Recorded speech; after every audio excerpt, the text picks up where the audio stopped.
So 2022 has finally come to a close, and as it turns out, pretty good year for music. And a pretty good year for me in general. Finished my first year of college, started my second year of college, and I have a job that I'm very, very, very happy about. And also I got to listen to a lot of amazing music this year. As typical for me, I did mostly end up listening to hip hop, but I did branch out a little bit. So here are my 10 favorite albums of 2022. My list is going to be based on a ton of different factors, but one of the biggest ones for me is replayability. Did I enjoy coming back to these albums time and time again, and did I want to come back to these albums time and time again? And with that being said, let's get on with the list. I'm gonna sing Cher Lloyd by Cher Lloyd. When my number 10 pick came out, I saw a lot of mixed reactions towards it, but I knew I was gonna love it for a couple of reasons. 1, indie rock album. 2, a fresh, new, exciting act in indie rock. 3, pretty funny sense of humor. This album was basically made for me.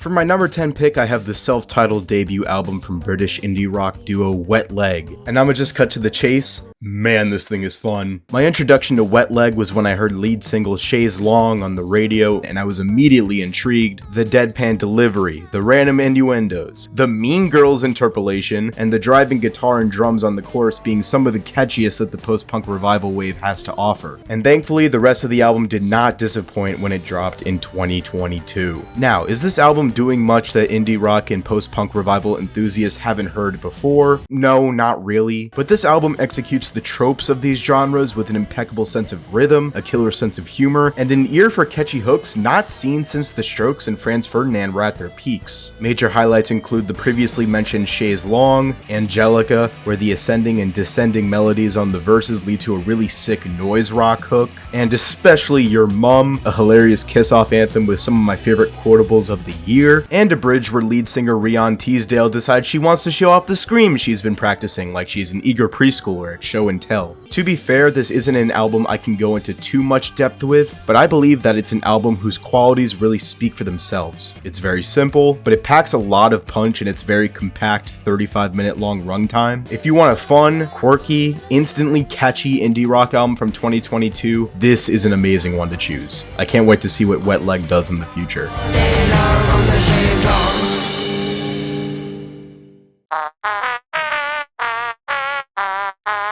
Okay, so I'm really excited to show you guys this next entry. So basically, while I was listening to it...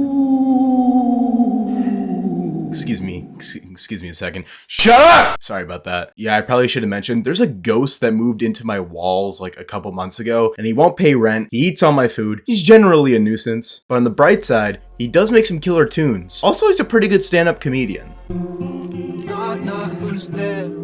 Tell me the truth.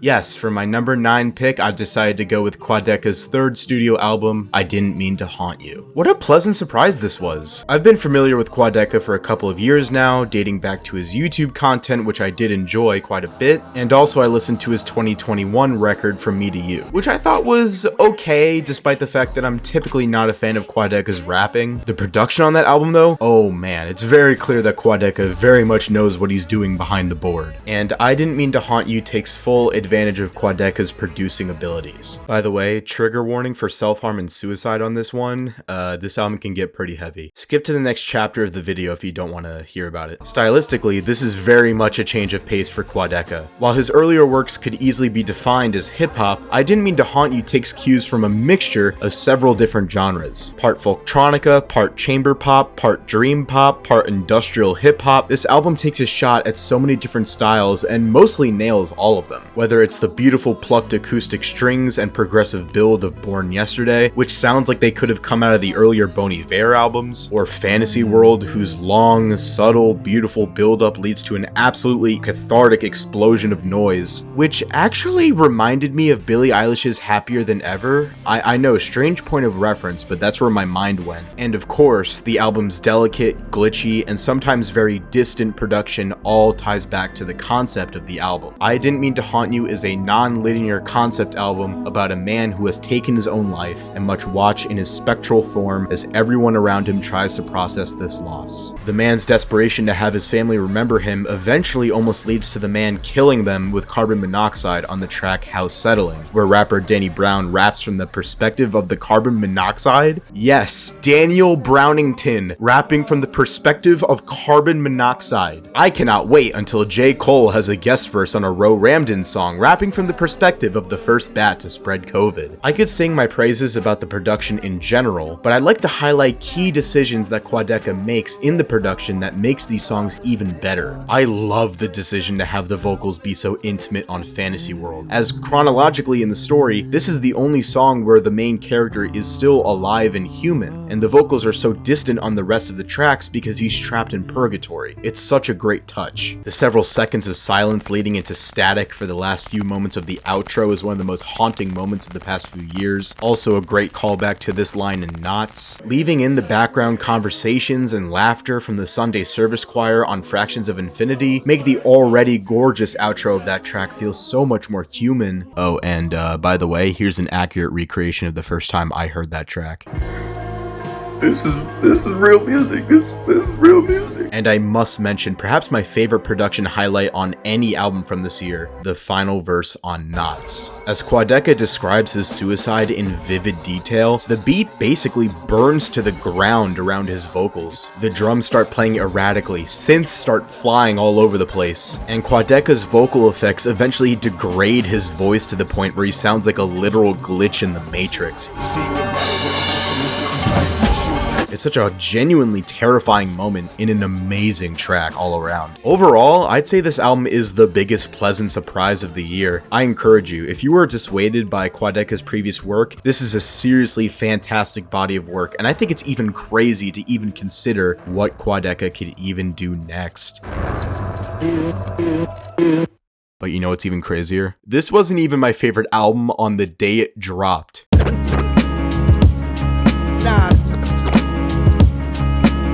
On the same day that we received I Didn't Mean to Haunt You, we also received King's Disease 3. First off, how is Nas 50? On this album, he's rapping like he's back in the Illmatic era, which was 28 years ago. The energy, the hunger, the tight flows, and interconnected rhyme schemes, you'd swear you were transported back to 1994. King's Disease 3 is the third, and in my opinion, the best in this Nas and Hit Boy trilogy. And considering King's Disease 1, 2, Magic, and now KD3, I think we need to start including Nas and Hit Boy in the all-time great rapper-producer duo conversation. Right away we start with Ghetto Reporter, and the sparkling synth passages and classy piano. This sounds like it could have been the start to a classic Nas record, and the lyrics on this song, and the whole album really, reflect Nas's insight and experiences and maturity within the music industry. It's nice to see the hunger of a young Nas with the wisdom of an older Nas throughout this whole record. The starting 4-track run from Ghetto Reporter to Michael and Quincy is the stuff of legend. Michael and Quincy might be my single favorite song from the entire King's Disease trilogy. The trap switch up near the end is just... I'm activated, my hair might spark flames,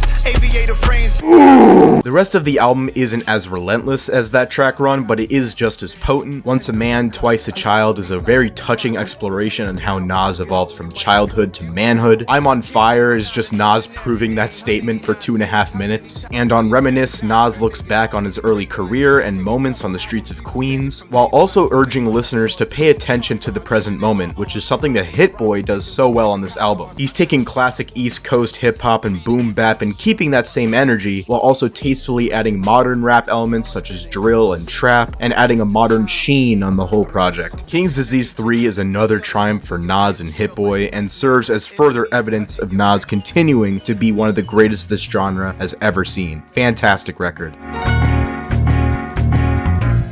Fuck it up, Kenneth. Kenneth, fuck it up. Fuck it up, Kenneth. Quick rhetorical question. Do you know how good a project has to be for it to have come out in January and still make my top 10 months later? Pretty fucking good. FKA Twigs has always been one of my favorite pop artists way back when I heard LP1 around 2016 or so. Now she's back after her highly acclaimed 2019 album Magdalene with her new mixtape, Capper Songs. This is Twigs' first mixtape, and while her albums tend to mostly stay consistently in the art pop and alternative R&B lane, Capper Songs is very different. Ride the Dragon, alternative R&B with a club bounce. Jealousy with Rema, dancehall and Afro beats. Oh My Love, trap R&B jam. Careless with Daniel Caesar, down-tempo duet. Darjeeling with Georgia Smith and Unknown T, UK drill. Sure, it's not like FKA Twigs is all of a sudden making bluegrass with Jerry Garcia, but she is still genre hopping quite a bit on this tape and proving just how versatile she is. And this tape is just fun at the end of the day. Listen, I love Magdalene as much as the next guy, but I can only listen to that album when my emotions are just in the deepest pits of hell. This tape is just Twigs making some fun ass songs. Ride the Dragon is one of the bounciest and best openers of the year. Tears in the Club with The Weeknd is an amazing pop collab with heavy UK bass influence. And Meta Angel is one of the single most gorgeous ballads I've heard all year, with some of the best low-end engineering I've heard in ages. Capper Songs is an incredibly fun and exciting tape from an artist whose music usually makes me, well, not very fun and excited, I'll tell you that much. But I cannot see, I'm legally blind. So I've been a fan of the artist from my number 6 pick for a very long time, but I feel like they still haven't made their best album yet. They were so close, but I still feel like if they pushed a little further, they could get there. And this year, I think he did just that. My first exposure to Florida rapper Denzel Curry was through the legendary 2016 XXL Cypher, and the album he dropped right before that, Imperial. Cut to early 2022, Denzel now has 3 more amazing projects under his belt, and on March 25th, 2022, Denzel dropped Melt My Eyes, See Your Future. Let's start with the production on this thing. Denzel is typically known for his aggressive delivery and harsh beats, although he has proven to be very versatile, specifically on his 2018 album Taboo. On Melt My Eyes, the production that Denzel raps over is even more varied and unpredictable. On opener Melt Session number 1, we get punchy jazz drums and keys, provided by the always amazing Robert Glasper. As to be expected, we get some amazing trap production on tracks like Xanduro and X-Wing. The switch from the boom bap beat to the trap beat on Walkin' is beautiful, and Denzel complements both beats perfectly. Zatoichi is just a straight up drum and bass song, and it's fucking awesome. The Thundercat produced The Smell of Death has a sick Kill Bill sample, and it just feels like watching Toonami on a late early 2000s night. John Wayne was produced by JPEG Mafia, and I really don't feel like I need to expand on that. It's JPEG Mafia. Denzel himself is obviously no slouch. He's always been a good lyricist, but he really upped his game on this album. Melt Session number 1 is a remarkably introspective opener about taking accountability and becoming self-aware. Worst Comes to Worst is an indignant tirade against the institutional issues in the United States. Troubles is a Kenny Beats banger about never-ending life problems with an incredible T-Pain appearance, and really all the features kill it. Ain't No Way is the best posse cut of the year, killer verses from Rico Nasty, JID, and finally Denzel, giving us one of his best lyrical showcases. My jaw damn near dropped the first time I heard that Run the Jewels bar. 454 kills it on the hook of Sanjuro. Bridget Perez's vocals throughout the whole album are stunning. Steven Spielberg's fucking daughter is on this album. This is Denzel's first truly robust album since Taboo, and it sounds like it. This album is just 45 minutes of Denzel going Super Saiyan, and I couldn't be happier. And before we move on, I must mention the deluxe album he dropped months later with live renditions of several songs off the album. Basically, all of these versions are both fundamentally different and equally as good as their original counterparts. I cannot wait to see what Denzel has coming up next. If there's any rapper I'm eager to hear what they have in store, it's Denzel Curry. Back in my day, see, it wasn't about the bass, okay? It was about the words. Recently, I feel like we've been getting a lot of hip-hop albums that just sound like hip-hop albums of old. Obviously, we have rappers like Kendrick Lamar, J. Cole, and all of Griselda keeping that flame lit, but I'm more so talking about albums that sound like they could have been released in the 90s. And this one just feels like cheating. Do you get it? It's because this album's called You ever just hear a hip-hop album and go, yeah, of course this is good, how could it not be good? That was my reaction when I heard Danger Mouse and Black Thought's new jazz rap opus, Cheat Codes. Of course it was good. If you get one of the world's most creative producers, one of the world's most talented lyricists, and a buffet of amazing guest appearances from the likes of Raekwon, A$AP Rocky, Run the Jewels, and the late great MF Doom, I mean, you're not exactly gonna end up with Come Home the Kids Miss You. Black Thought has always been one of my favorite MCs, and I'll always tout the Roots as my favorite hip-hop group of all time. I guess what I didn't expect is how much chemistry Black Thought and Danger Mouse would have. Danger Mouse's sometimes eerie, sometimes grimy, but always beautiful sample-laced production is actually the perfect complement to Black Thought's typically brilliant verses. Major lyrical highlights include Identical Deaths, where Thought waxes on about facing his inner demons and destructive habits. There's No Gold Teeth, which details Thought's come up in Philadelphia compared to where he is now. And the title track, where Thought compares the ways needed to survive as a black man in America to using cheat codes in a video game. And of course, I cannot talk about this album without mentioning the array of excellent features, such as on Because, where we get amazing guest verses from Joey Badass and Russ, of all people. Okay, didn't expect that. And Belize with its spooky synth pattern and finely plucked bass, which is such a perfect backdrop for a verse from MF Doom. This song is basically just a competition to see which rapper has better rhyme schemes, and spoiler alert, they both win. Saltwater features a perfect Griselda-esque beat to complement Conway the Machine's gritty, underground East Coast delivery. A$AP Rocky and Run the Jewels have so much more chemistry than I had imagined that they'd have on Strangers. Killer Mike and LP obviously bring their usual Run the Jewels energy to this track. The hardcore hip-hop drum patterns and guitar stings are perfect for them to rap over. In general, I love how Danger Mouse's production is a perfect meeting place between Black Thought and every guest on the record. And I would be remiss if I didn't mention this album's crown jewel, Aquamarine with Michael Kiwanuka, which may be the best hip-hop song of the year, question mark? Michael Kiwanuka's hook is so haunting, the instrumental may be the best on the album, and Black Thought is at his best flow-wise here, just an absolute machine spitting one-liner after one-liner. Cheat Codes is an album that was just born to be great, and if it somehow slipped under your radar, please do yourself a favor and check it out.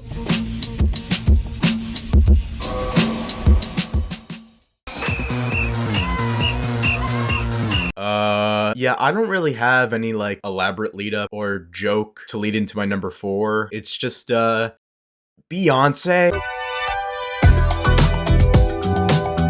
Yeah, no shit, buddy. Beyonce has finally returned after 6 long years to deliver us Renaissance. And a Renaissance she delivered, baby! Yes, Beyonce! Give us everything! I apologize for my outburst. I don't know what came over me. Beyonce hath delivered upon us a masterpiece of house, dance pop, and Vogue. I've always been a Beyonce fan. Even when I was but a young lad, I was jamming out to Destiny's Child like my life depended on it. And now we've come full circle. Me, a 19-year-old man, dancing alone in my bedroom to Beyonce yet again. Beyonce's vocals on this album might be her all-time best. All you'd need to prove that are her insane vocal runs throughout Plastic Off the Sofa. One of the more simpler tracks on the album because it's more of a straightforward R&B cut, but it's definitely one of my favorites. I'm That Girl is one of the most entrancing intros of the year, with the sampled vocal loop in the background and the ever-shifting and evolving instrumental. Alien Superstar has one of the best hooks of the year. Sometimes I just randomly catch myself saying unique. The stretch from Cuff It to Energy to Break My Soul is insane. It really does feel like one long song because of the transitions. Speaking of the transitions, good lord. If you aren't looking directly at the track list, you would think Beyonce just released an hour-long song. But them being separate songs is all the better because man, these songs are so replayable. Virgo's Groove is just pure uncut disco at its finest. Move is an amazing Afrobeats inspired banger with Thames and Grace goddamn Jones on it. All Up in Your Mind is produced by A.G. Cook, so now there's only 1 degree of separation between Beyonce and Charlie XCX, and that's just fun. Heated is by far the best dancehall track that has ever been written by Drake.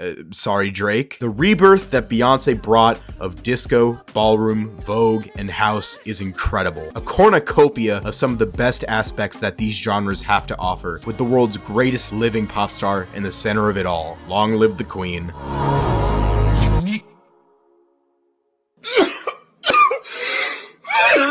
So before I started making this video proper, I was a little worried that once I made it, people were just gonna come into my comments and say, your list is basic, your taste is basic. And then I realized something. There is a fine line between basic and correct.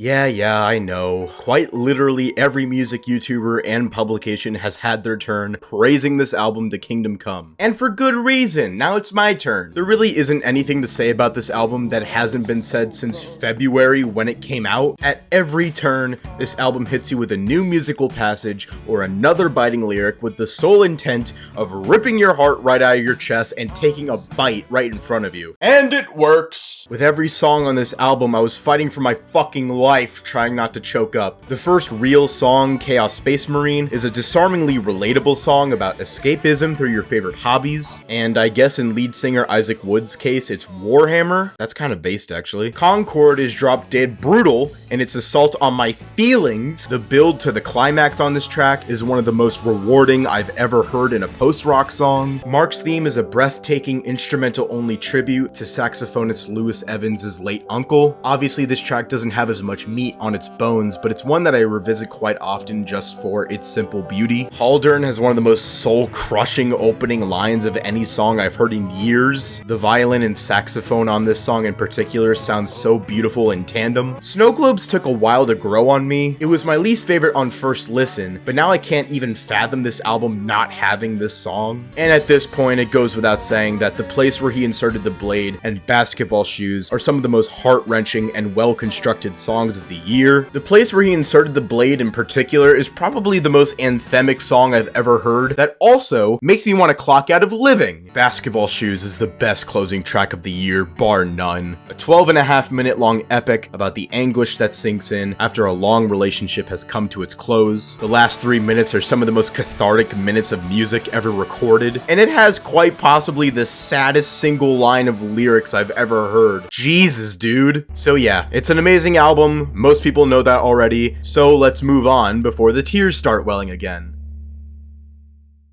That's that real music, man. Come back home. So I'm not sure if you guys knew this. Along with being an editor and a full-time college student, I'm also a substitute kindergarten teacher. And I actually have a class to get to right now. I'm reading them one of my favorite childhood books. Gather round, children, gather round. Radar, sonar, laser beams, jets, tanks, submarines, megathons, H-bomb, napalm. Wait a minute, this isn't corduroy. This is the hip-hop album of the year. I got this shit you would light with a lighter. Fuck a lighter, I can light on the stove. JID is back after 4 years since dropping DiCaprio 2 to give us the Forever Story. It's hard to deny that in terms of talent, JID is definitely one of the best in the game right now. But he's not all technical skill with no substance. He's also a great lyricist and knows how to make a catchy song. The Never Story and DiCaprio 2 were proof of this. The Forever Story is no different, except that it is. Because now, Jid is better at everything. You name it, this album has it. An outro co-produced by Thundercat and James Blake with gorgeous vocals from Raven Lene, this album has it. A funk rap song with an amazing Lil Durk feature, this album has it. A full opener that is mathematically designed to melt your brain with the amount of flow and beat switches it has, this album has it. A lead single with an amazing trap instrumental with an ingenious sample of a Jewish folk song, this album has it. And all the features bring their A game too. Fellow Dreamville rappers Earth Gang bring their typical manic energy to Can't Punk Me. 21 Savage has had an insane feature run throughout the years, and surround sound might be his best feature in a while. Ari Lennox sounds beautiful as always on Can't Make You Change. Yasin Bey, formerly known as Most Def, brings one of the best lyrical showcases I've heard all year on Stars. I'll mention Raven Lene's part on Lauder 2 again because, it's so pretty! And obviously JID himself is a master of his craft. I was locked in throughout the entirety of Crack Sandwich. The story he tells on that song is so vivid and detailed and you want to hear every second of it. His vocals on Cody Blue 31. I knew singing was in his bag, but I didn't know singing was in his bag. And there's 2007, the proper outro to the album, which I'm glad is finally on streaming. That's one of the most enthralling come-up songs I've heard in years. There is so much more I could say, but I'd rather leave it as it is and just let the album speak for itself. I have no doubts that JID will go down as one of the greatest, and the Forever Story will go down as a modern hip-hop classic. Before we get to number one, here are a lot of honorable mentions. Keep them trucks up on the railing just a little bit longer. Red Veil is already proving that he's one of the most talented rappers and producers right now, and he's a year younger than me. I'd be envious if I didn't love the music so much. Yeah, drinking dope, turned me to a superhero. Metro Boomin has always been my favorite trap producer, and this is just him doing what he does best. A few lackluster guest performances, but otherwise an amazing trap project. Why do artists keep doing the EP release strategy? I fucking hate it. I hated it when Kevin Abstract did it, and I hate it when you do it, Beach House. It's a good album though. You can't buy respect, I told them niggas gotta die for it. Probably the least known artist on this entire list, some of the most creative sample choices, and some of the best rapping I've heard all year. Good day in my mind, safe to take a step out. It came out right when I was starting to develop my list, so I didn't really have enough time to process it before I started making this video, but trust me, it is a fantastic album. I could be yours, just like before. The Loneliest Time by Carly Rae Jepsen is the best synth pop album of the year. The mercenary don't fight the war for free, they fight the war for a currency. Definitely don't like it as much as Simpy or Gray Area, but it's still Little Sims rapping at her best ability with some more amazing production from Inflow. I bite my tongue, it's a bad habit. Gemini Rights might have been on TikTok all year, but that does not distract from the fact that this is one of the catchiest albums of the year. Give a fuck about the metrics, roll up in a Beamer Bentley Lexus. This might be my favorite Logic album since his debut. Bitch, you ugly as fuck. You out of pocket. Yeah, I know, it didn't make the list, but that doesn't mean it's not amazing. There was just records that I would rather have listened to again and again this year. This ain't my story about rags to riches, more about how I master physics. I was gonna put one album of theirs in my honorable mentions, but I'd rather just say that the whole label was amazing this year because they were. Motomami by Rosalia was one of the most exciting pop albums of the year from one of the world's most exciting pop artists right now. Bet that head crack blunt force, cozy with the East Africans up north. I feel like this album left a lot of everyone's minds after the first month it came out, but not mine. I still love this thing. If the second half of this album was a little bit stronger, this probably would have made my list. Smino, my beloved, is finally back. And yeah, this album is as great as I thought it would be. The neighborhood watch knows a score. It was really exciting when this album came out because me and my dad are both huge fans of Spoon. This is such a good band, man. Such a good album. She can see through, cutting at the silent clay. Will, I'm sorry. Listen, I loved it. I really did. If it was like 60 minutes instead of 80 minutes, maybe it would have been on the list. You ain't no ape. You're a troglodyte. And Cave World by Viagra Boys has satiated my need for more dance punk after I wasn't that huge on the Parquet Courts album from last year. So, there's all the honorable mentions. Now it's time for number one. You wanna talk about stress? You wanna talk about stress? Okay? 2 years in a row, baby.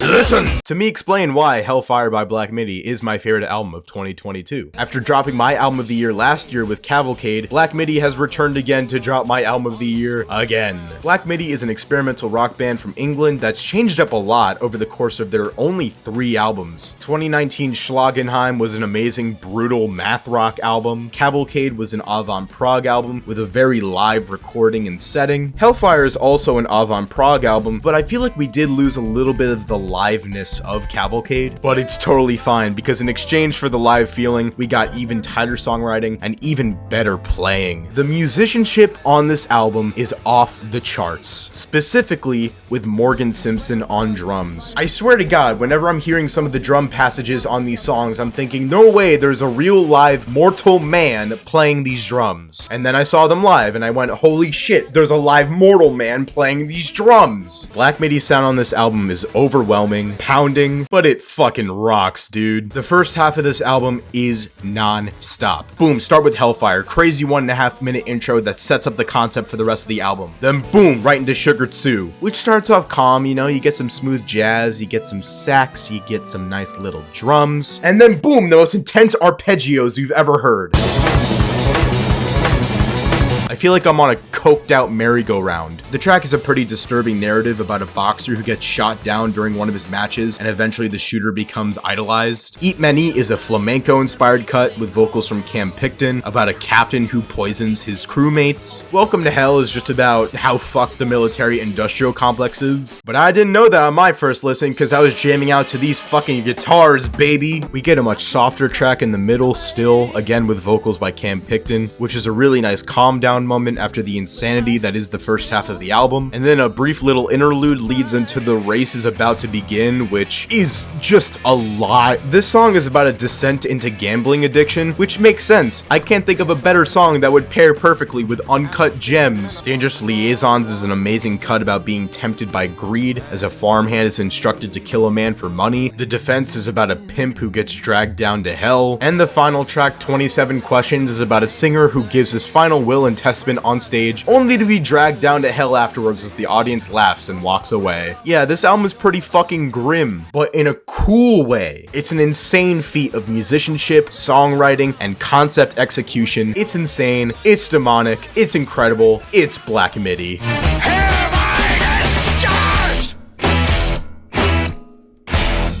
Well, there's my list. I'd like to know what your list is. Leave your list in the comments down below and I'll try to read through all of them. Until next year when I do this again, and let's hope 2023 is as good of a year for music as 2022 was.